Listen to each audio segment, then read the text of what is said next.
Please like and subscribe. 12 years into their marriage, my parents had given up hope of having a kid when suddenly I came along. I was their picture-perfect miracle baby with mom's auburn hair and dad's green eyes. People fawned over my looks, and my parents marveled over my brains as I crossed milestones faster than other kids my age. Except as I was growing older, my parents started noticing that I wasn't really like other kids.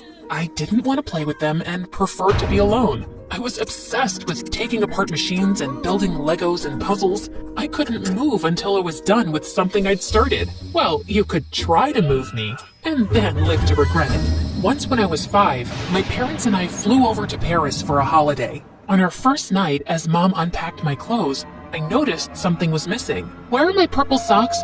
The ones with the dinosaurs? At home, I guess, but I picked other socks, sweetie. But they're not the purple ones. I want the purple socks with the dinosaurs. I drove my parents bonkers the whole night and the next day. I want my purple socks. I want my purple socks. Why are you looking at this ugly lady? I want my purple socks with the dinosaurs. I threw myself on the floor and screamed as everyone in the museum stared at us, and my parents carried me out. And that evening, we took a flight back to Florida, and I slept like a baby with my purple socks on. My parents thought I'd get better in school, but things just got worse. I didn't like sharing my things or having anyone touch them, and when other kids realized that, they only teased me more. But once in 2nd grade, the teacher announced we were going to the zoo, and I lost it. It's not on the timetable. See? Where does it say trip to the zoo? We're supposed to have a math lesson. I'm not going. Everyone will stay here and we'll study math. I refused to move from my seat as everyone laughed. Why are you such a big baby? Go back to kindergarten. Grow up, weirdo. My teacher said I didn't have to go to the zoo and called my parents in.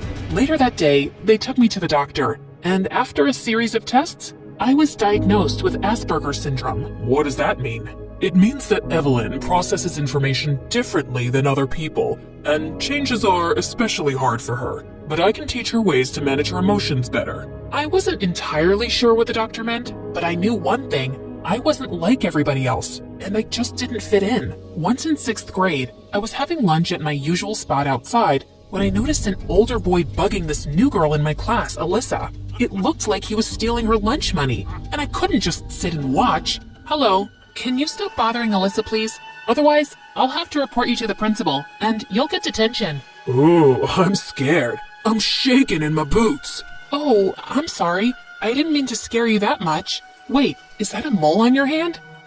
Yeah? What's it to you? I recently read about moles in a medical journal, and you should get that checked out by a doctor. Let me take a closer look.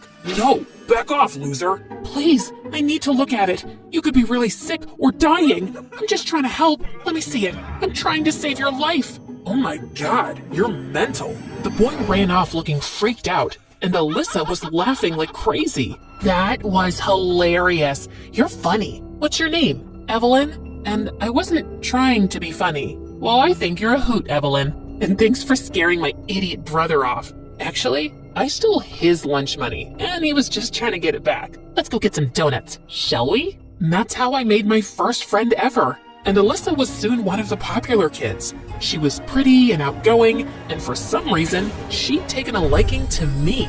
And when she invited me over to her birthday slumber party, I was over the moon. I picked out a model train set for her, and I couldn't wait to assemble it. Sweetie, maybe Alyssa will want to eat cake and play games first, so you'll have to be patient. Take a few deep breaths and count to 10 to calm down. Okay, fine. I'm just really excited. And that's okay, but it's Alyssa's party, so you have to let things go her way. I was able to keep my excitement in check and focus on having fun with Alyssa and the other kids, and it felt nice. Alyssa was my entry into any kind of social circle, and even though I knew other people still found me weird, she always had my back. In 9th grade, I got selected for a spot at a science summer camp for young geniuses. I was away learning all sorts of cool new things and came back home a week after school had started. I'd missed Alyssa and I was so excited to see her. Except the next day, I couldn't find her anywhere.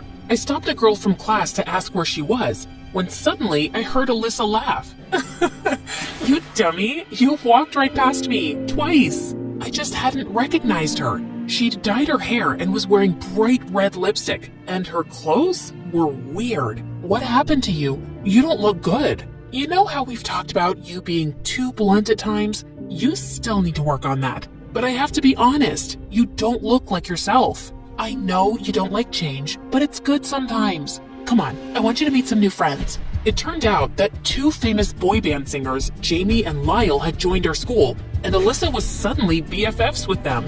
And now, I had to hang out with these pop stars, and all the girls were dying to get close to them.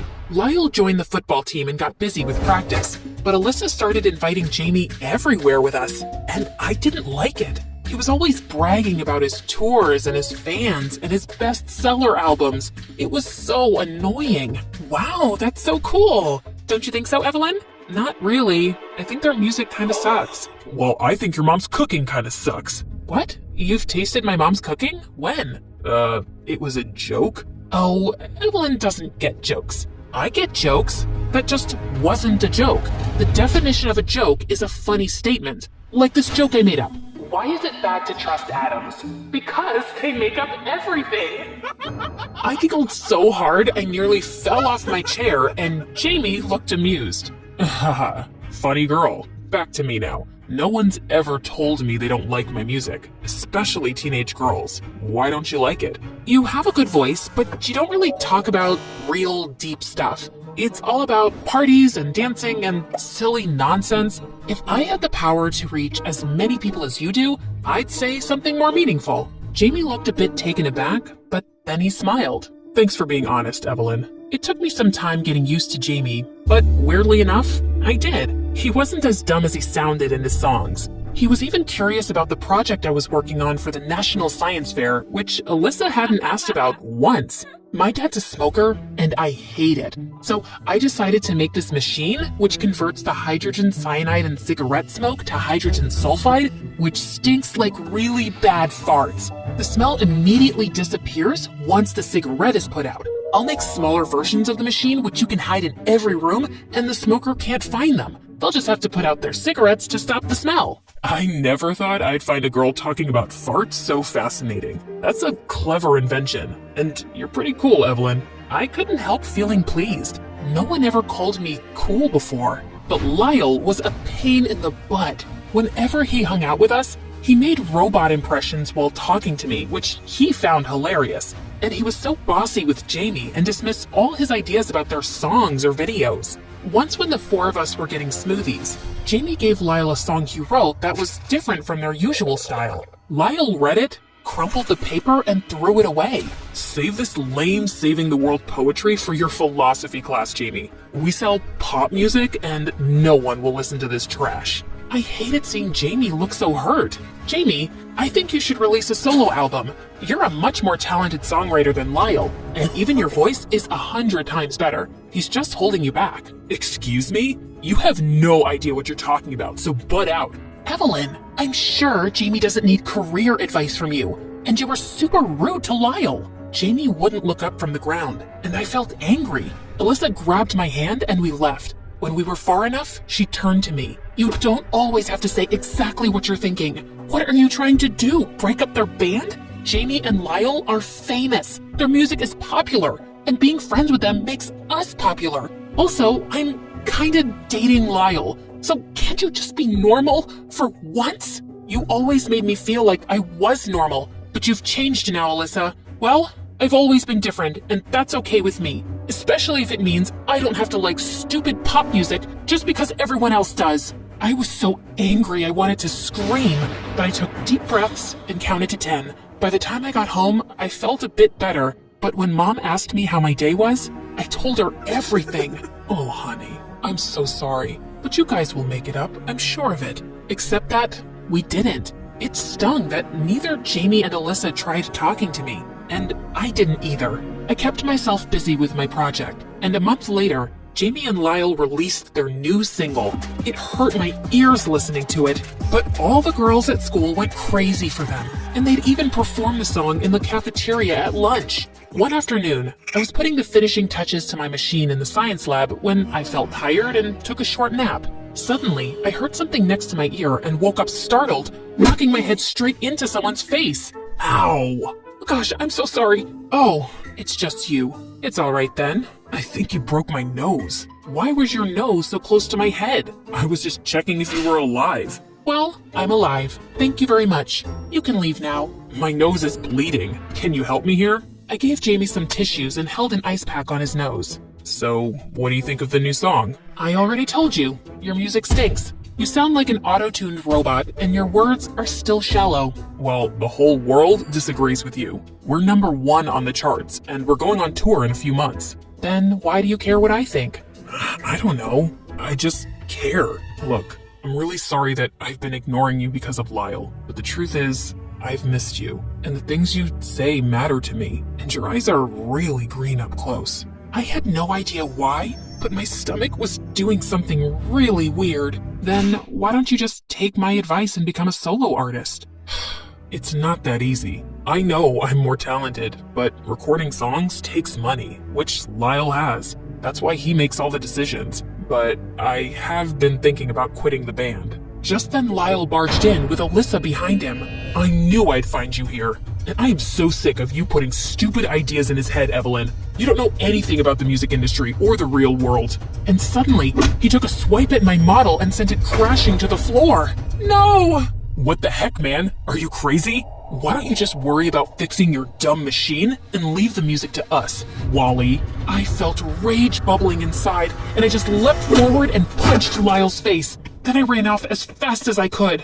I cried for hours over my project. The science fair was next week. My parents were fuming at Lyle and trying to console me when the doorbell rang. It was Alyssa and Jamie with my broken machine. Evelyn, I am so sorry. I knew Lyle wasn't nice to you, and I should have stood up for you earlier. I got so caught up with being popular, and I've been a horrible friend. Please, forgive me. I was just so glad to have her back that I hugged her tight. She and Jamie promised to work day and night by my side to help me fix my machine, and I felt together we could really do it. The next morning, my parents and I were called into the principal's office. Lyle's parents kicked up a huge fuss and wanted me to apologize, which made my parents even madder. He broke our daughter's project. Do you have any idea how important that is? She broke our son's face. That's the source of his livelihood. We want this girl expelled. You know who we are, right? Why don't both parties apologize and we end this? I can't apologize to Lyle because I'm not sorry at all. My entire life, people have mocked me one way or the other. They think I don't understand their jokes or the looks and whispers they exchange, and I always act like I don't. But punching Lyle was the first time I really stood up for myself, and I'm never gonna take that back. The principal checked the CCTV footage in the science lab, and it was clear that Lyle had wrecked my project first for no reason, and he was expelled. And a week later, Jamie and Alyssa were cheering for me the loudest when I won first prize at the science fair. I'm so proud of you, Evelyn, and you are not kidding about how bad that fart smell is. It definitely got my dad to quit smoking. That's amazing. Also, I quit the band, obviously. I can't work with that jerk anymore. Time to go solo. But you'll help me with my songs, right? Of course. What are you gonna write about first? A girl who's gonna save the world. One crazy idea at a time. You're talking about me, right?